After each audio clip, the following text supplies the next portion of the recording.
الحمد لله نحمده ونستعينه ونستغفره ونؤمن به ونتوكل عليه ونعوذ بالله من شرور أنفسنا ومن سيئات أعمالنا من يهده الله فلا مضل له ومن يضلله فلا هادي له وأشهد أن لا إله إلا الله وحده لا شريك له وأشهد أن سيدنا ونبينا وإمامنا ومولانا محمدا عبده ورسوله صلى الله تعالى عليه وعلى آله وأصحابه وذرياته وبارك وسلم تسليما كثيرا كثيرا. أما بعد، أعوذ بالله من الشيطان الرجيم. بسم الله الرحمن الرحيم. إياك نعبد وإياك نستعين. صدق الله مولانا العظیم. معزز و مکرم مصلیان کرام، دینی بھائیوں، دوستو، بزرگوں، مشکات شریف حدیث کی ایک اہم کتاب ہے. اس کتاب میں ایک حدیث قدسی ہے. حدیث قدسی اس حدیث کو کہتے ہیں جو اللہ تبارک و تعالیٰ کی طرف نسبت کر کے ہمارے نبی صلی اللہ علیہ وسلم نے ارشاد فرمایا. ہمارے نبی صلی اللہ علیہ وسلم نے فرمایا کہ اللہ نے یہ فرمایا. ایسی حدیث کو حدیث قدسی کہتے ہیں. حضرت ابو الدرداء رضی اللہ تعالیٰ عنہ ایک بڑے صحابی ہیں. وہ روایت کرتے ہیں کہ نبی صلی اللہ علیہ وسلم نے فرمایا کہ اللہ تعالیٰ کا ارشاد ہے، انا اللہ لا الہ الا انا مالک الملوک و ملک الملوک. اللہ تعالیٰ فرماتے ہیں کہ میں اللہ ہوں، میرے سوا کوئی معبود اور عبادت کے لائق نہیں. میں تمام بادشاہوں کا مالک ہوں اور تمام بادشاہوں کا بادشاہ ہوں. قلوب الملوک فی یدی، تمام بادشاہوں کا دل میری مٹھی میں، میرے قبضے میں، میری قدرت میں ہے. ان العباد اذا اطاعونی حولت قلوب ملوکہم علیہم بالرحمۃ والرأفۃ.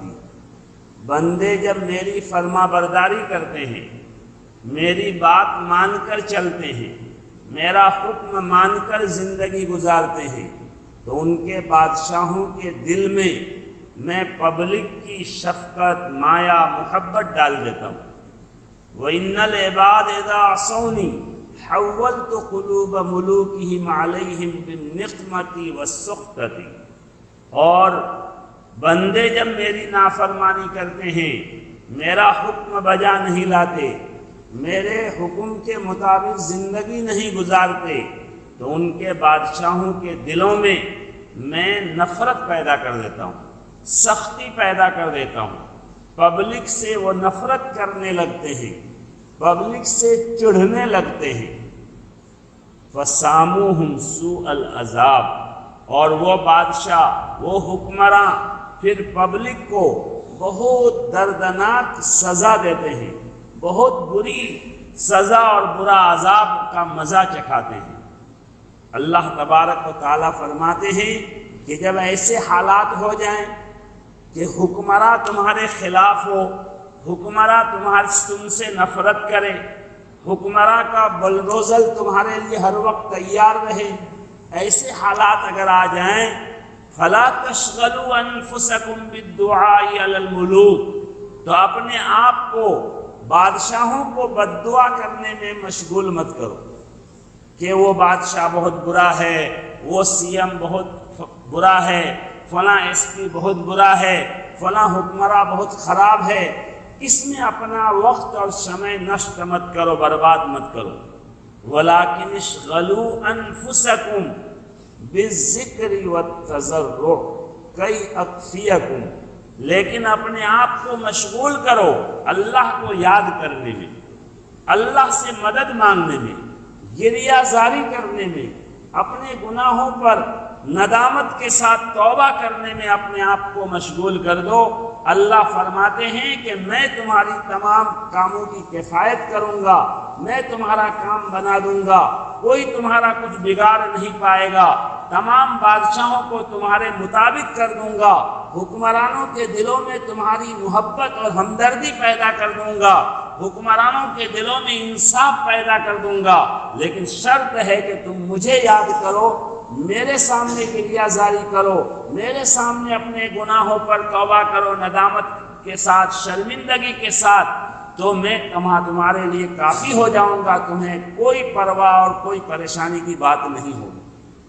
میرے بھائیوں، دوستو، بزرگوں، اس وقت جو حالات ہیں وہ سب ہمارے سامنے ہیں، یہ بالکل اسی طرح کے حالات ہیں۔ ہمارے گناہوں کی وجہ سے ہم نے اللہ کو ناراض کر دیا ہے، ہم نے اللہ سے ہم اپنے آپ کو دور کر لیے ہیں، جس کی وجہ سے اللہ تبارک و تعالی ہمارے حکمرانوں کے دلوں میں ہماری نفرت پیدا کر دی ہے۔ چھوٹی چھوٹی بات میں ہمارے املاک ضائع کیے جا رہے ہیں، ہمارا پراپرٹی برباد کیا جا رہا ہے، قوم کے ایک ایک دو دو پیسے دھان چاول کے پیسوں سے جو ہے بنائی ہوئی چیزوں کو جو ہے ایک آن میں، ایک دن میں، ایک حکم میں، ایک آرڈر میں بالکل جو ہے خاک میں، مٹی میں ملا دیا جا رہا ہے۔ یہ سب حالات جو آ رہے ہیں یہ ان کی غلطی نہیں ہے، یہ غلطی ہماری ہے۔ ہم نے اللہ کو ناراض کیا، ہم اللہ سے اپنے آپ کو دور کر دیے، ہم اپنی زندگی کو شریعت کے مطابق گزارنے کے بجائے ہم من چاہی زندگی گزارنے لگے، ہم جو ہے غیروں کے طریقے کو اپنانے لگے، اس لیے یہ سب حالات آئے ہیں۔ اس لیے ہم جو ان کے خلاف برا بھلا کہنے میں اپنے آپ کو مشغول کر رہے ہیں، اس کے بجائے ہمیں چاہیے کہ ہم اللہ کو راضی کرنے میں اپنے آپ کو لگائیں۔ ہم ہر دن اللہ کے سامنے یہ اقرار کرتے ہیں کہ ہاں اے اللہ، ہم آپ ہی کی عبادت کرتے ہیں، آپ ہی سے مدد طلب کرتے ہیں۔ یہ ہم اپنی زبان سے تو ہر نماز میں، ہر رکعت میں کہتے ہیں، لیکن حقیقت کے اعتبار سے دیکھا جائے تو نہ ہم اللہ کی صحیح اطاعت اور عبادت کر رہے ہیں، اور نہ ہمارے پاس یہ ٹائم ہے کہ ہم اللہ سے مدد مانگیں، اللہ سے نصرت مانگیں، 2-4 منٹ جو ہے 2-4 قطرے آنسو بہا کر جو ہے ہم اپنی قوم کے لیے روئیں، اپنی برادری کے لیے روئیں، اس کا ہمارے پاس ٹائم نہیں۔ ہم سمجھتے ہیں کہ جو ہو رہا ہے وہ تو فلاں علاقے میں ہو رہا ہے، ہمارے یہاں نہیں ہو رہا ہے، ہم تو محفوظ ہیں۔ میرے بھائیوں، جو حالات ہیں، ان حالات کے پیش نظر یہ کہنا کوئی جو ہے غلط نہیں ہوگا کہ کوئی محفوظ نہیں ہے، نہ آپ محفوظ ہیں، نہ ہم محفوظ ہیں، نہ وہ محفوظ ہیں۔ اس لیے ہم یہ نہ سوچیں کہ یہ دوسرے علاقے کا واقعہ ہے، یہ ہمارے علاقے کا واقعہ نہیں ہے۔ اس لیے ہمیں چاہیے کہ ان حالات میں ہم جو ہے استغفار کریں، توبہ کریں، اپنے گناہوں پر ندامت اور شرمندگی کے ساتھ اللہ سے معافی طلب کریں، اللہ تعالیٰ کے سامنے گریہ زاری کریں۔ ہو سکتا ہے ہماری گریہ زاری کی وجہ سے، ہمارے توبہ کی وجہ سے، ہمارے 1-2 قطرہ آنسو بہانے کی وجہ سے جو ہے پوری قوم کا، پوری امت کا کام بن جائے، اللہ کی رحمت جو ہے ہماری طرف متوجہ ہو جائے۔ خدا کی قسم، اللہ نے قرآن میں وعدہ کیا ہے کہ تم ہی سر بلند رہو گے، تم باعزت رہو گے، شرط ہے کہ تم مجھ پر ایمان والے رہو، تم مجھ پر یقین رکھنے والے رہو، تمہارا مجھ سے کنیکشن اور تعلق صحیح رہے۔ اس لیے ہمیں ان حالات میں زیادہ سے زیادہ توبہ استغفار کرنا چاہیے۔ ہم اپنی عورتوں کو، اپنے بچوں کو بھی جو ہے آیت کریمہ لا الہ الا انت سبحانک انی کنت من الظالمین پڑھنے کی ترغیب دیں۔ استغفار پڑھنے کی ترغیب دیں، خود بھی اہتمام کے ساتھ صبح شام استغفار پڑھیں، اور 24 گھنٹے میں ایک وقت چاہے 5 منٹ کے لیے نکالیں جس وقت ہم صرف اللہ کے سامنے ہم رہیں اور اللہ رہے، اللہ کے سامنے اپنی طرف سے، پوری امت کی طرف سے، پوری قوم کی طرف سے ہم معافی مانگیں اور اللہ کے سامنے گریہ زاری کریں۔ ہو سکتا ہے ہماری گریہ زاری کی وجہ سے جو ہے پوری امت اور پوری قوم کے وہ جو پریشانی ہے، جو حالات ہیں، ان میں سدھار آ جائے۔ حضرت شیخ الحدیث مولانا زکریا صاحب نور اللہ مرقدہ نے ایک واقعہ لکھا ہے کہ ایک مرتبہ ایک بڑے بزرگ تھے، اللہ والے آدمی تھے اور دل کے بڑے دھنی اور سخی تھے۔ کوئی آدمی اپنی مصیبت لے کر آتے تو حضرت کا دل فوراً جو ہے پسیج جاتا اور ان کی مصیبت کو ضرور دور کرنے کی کوشش کرتے۔ کوئی آ کر کہتا کہ اماں بیمار ہے، پیسے نہیں ہیں، تو ان کو پیسے دیتے۔ حضرت کے پاس نہیں ہوتا تو کسی سے دھار لے کر، قرض لے کر جو ہے پھر ان کی ضرورت پوری کرتے۔ اللہ والے آدمی تھے، جن سے قرض مانگتے وہ قرض دے دیتا۔ کچھ دنوں میں بہت سارے لوگوں کا قرض ان پر چڑھ گیا۔ پھر لوگوں میں آپس میں چرچا ہونے لگا کہ فلاں آدمی، فلاں بزرگ تو ہیں بہت اللہ والے آدمی، بہت ذاکر شاگر، لیکن لین دین معاملہ اچھا نہیں ہے۔ مجھ سے 5000 روپے لیے ہیں، 2 سال ہو گیا ابھی تک نہیں دیے۔ دوسرے نے کہا کہ مجھ سے تو 4000 لیے ابھی تک نہیں دیے، کسی نے کہا مجھ سے 10,000 لیے ابھی تک نہیں دیے۔ اس طرح قرض دینے والوں کی ایک ٹیم بن گئی، اور ان لوگوں نے کہا کہ نہیں، یہ آدمی ڈھونگی معلوم ہوتا ہے، یہ نقلی آدمی معلوم ہوتا ہے، اگر اللہ والا آدمی ہوتا اتنے لوگوں کا جو ہے دین اپنے اوپر نہیں رکھتا۔ چنانچہ سب نے پلان بنا کر اس بزرگ کے یہاں جا کر دھرنا دیا کہ ہم جب تک جو ہے قرض وصول نہیں کریں گے، آپ ہمارا دین ادا نہیں کریں گے، اس وقت تک ہم اٹھیں گے نہیں۔ وہ بزرگ صاحب نے کہا کہ میرے پاس تو ہے نہیں، جب ہوگا دوں گا۔ لوگوں نے کہا نہیں ہے تو کیوں لیے تھے؟ بہت برا بھلا لوگ کہنے لگے، گالی گپتا کرنے لگے۔ وہ بزرگ صاحب چپ چاپ سننے لگے۔ اتنی دیر میں انہوں نے دیکھا کہ ایک چھوٹا بچہ جو ہے باہر میں حلوہ بیچ رہا ہے، آواز لگا رہا ہے، حلوہ لے لو، حلوہ لے لو۔ سوجی کا حلوہ برفی کی طرح پیس بنا کر ان کی ماں ایک تھال میں جو ہے سجا کر بیچنے کے لیے بچہ کو بھیجا ہے۔ اس بچے کو حضرت نے بلایا اور بلا کر کہا بیٹا کیا ہے؟ کہ حلوہ ہے۔ کیا بھاؤ ہے؟ کہ 1 پیس 1 روپیہ۔ کہا یہ تمام مہمانوں کو کھلاؤ۔ کئی گھنٹے سے لوگ ہلہ کر کے، گالی دے کے جو ہے بھوکے اور پیاسے تھے، اس لیے سب نے حلوہ کھایا۔ اب جو پلیٹ اور وہ تشت اور تھال تھا وہ خالی ہو گیا۔ اس بچے نے کہا کہ 100 پیس حلوہ جو ہے تھا اور 100 روپیہ ہوتا ہے، دیجیے۔ اس بزرگ نے کہا یہ سب دین والے ہیں، ان سب کا جو ہے میرے اوپر پیسے ہیں، کسی کا 1 سال کا ہے، کسی کا 2 سال کا، کسی کا 5 سال کا، تمہارا تو ابھی 2-4 منٹ کا ہے، تم بھی بیٹھ جاؤ، ان کو ملے گا تو تم کو بھی ملے گا۔ یہ سننا تھا کہ وہ بچہ رونا شروع کیا، کاندہ کاٹی شروع کر دیا، چلانا شروع کر دیا کہ میری اماں تو بہت مارے گی، 1-1 پیس گن گن کے دی ہے، 1-1 روپیہ گن گن کے لے گی، جو ہے میں کیسے گھر جاؤں گا۔ بہت رونے لگا۔ ان کا رونا دیکھ کر جتنے لوگ قرض والے، دین والے تھے، سب اس بزرگ کو اور برا بھلا کہنے لگے اور گالی دینے لگے کہ اگر تمہارے پاس 100 روپیہ بھی نہیں تھا تو اس معصوم بچے کا حلوہ ہم کو کھلائے گی۔ لوگ گالی دے رہے ہیں، بچہ جو ہے رو رہا ہے اور حضرت چپ چاپ مسکرا رہے ہیں۔ اتنی دیر میں ایک آدمی نے دستک دیا، دروازہ بجایا۔ جو دروازے کے قریب تھا وہ دروازہ کھولا، انہوں نے ایک لفافہ دیا اور کہا جاؤ حضرت کو یہ لفافہ دے دو، کہنا کہ آپ کے دوست، آپ کے بندو نے آپ کو گفٹ بھیجا۔ وہ لا کر حضرت کو دیا۔ حضرت نے لفافہ پھاڑا تو دیکھا کہ اس میں نوٹ ہے۔ سب سے پہلے 100 روپیہ نکال کر اس بچے کو دیا۔ وہ بچہ اچھلتے کودتے تھالی بجاتے ہوئے دوڑا۔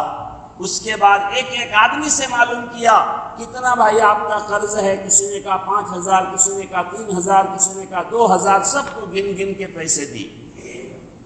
سب کا قرض بھی ختم ہو گیا، لفافہ بھی خالی ہو گیا، 1 روپیہ نہ زیادہ تھا نہ کم تھا۔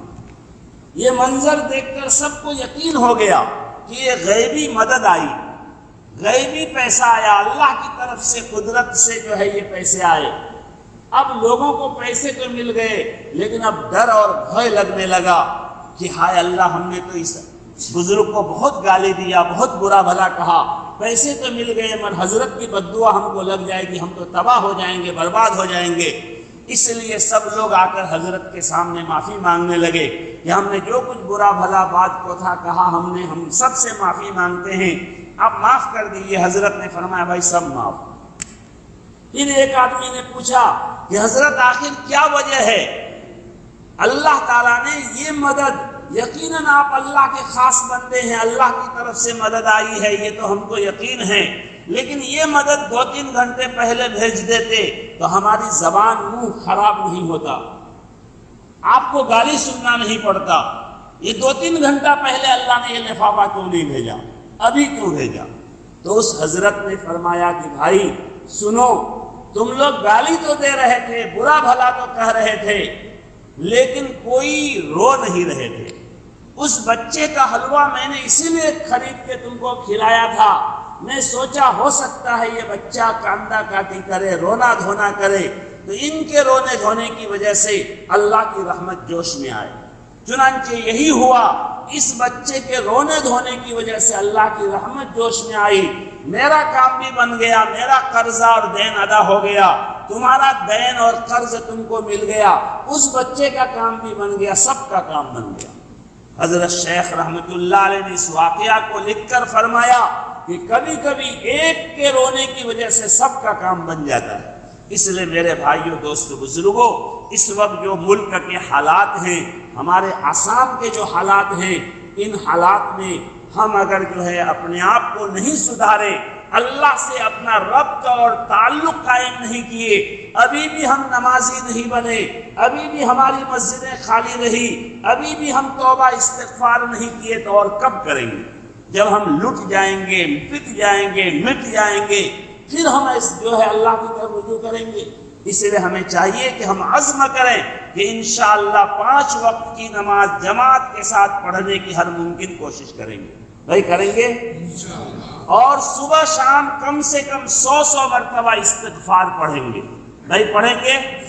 اپنے گھر کی مستورات عورتوں کو بھی تاکید کریں کہ صبح 100 مرتبہ، شام کو 100 مرتبہ استغفار بالکل دل لگا کر جو ہے پڑھنے کا اہتمام کریں۔ اور ساتھ ساتھ 24 گھنٹے میں زیادہ نہیں 5 منٹ کا ٹائم، جس وقت بھی آپ کو خالی ٹائم ہو، اللہ کے سامنے اکیلے میں جو ہے ہاتھ اٹھا کر کوشش کریں کہ رونے کی شکل بنائیں اور 2-4 قطرہ آنسو بہائیں کہ اللہ ہمارے ملک کی، پوری دنیا کی حفاظت فرما، قیامت تک کے لیے اس ملک میں مسلمانوں کی عزت کے ساتھ باقی رہنے کا فیصلہ فرما، یہاں کے مدرسوں، مسجدوں، قبرستانوں، مکتبوں کی اللہ حفاظت کا فیصلہ فرما۔ صرف ایک مرتبہ 24 گھنٹے میں، چاہے 5 منٹ 2 منٹ کے لیے ہو، دعا کا اہتمام کریں گے، انشاءاللہ کریں گے۔ اللہ تعالی ہم سب کو عمل کی توفیق عطا فرمائے۔ وآخر دعوانا الحمدللہ رب العالمین۔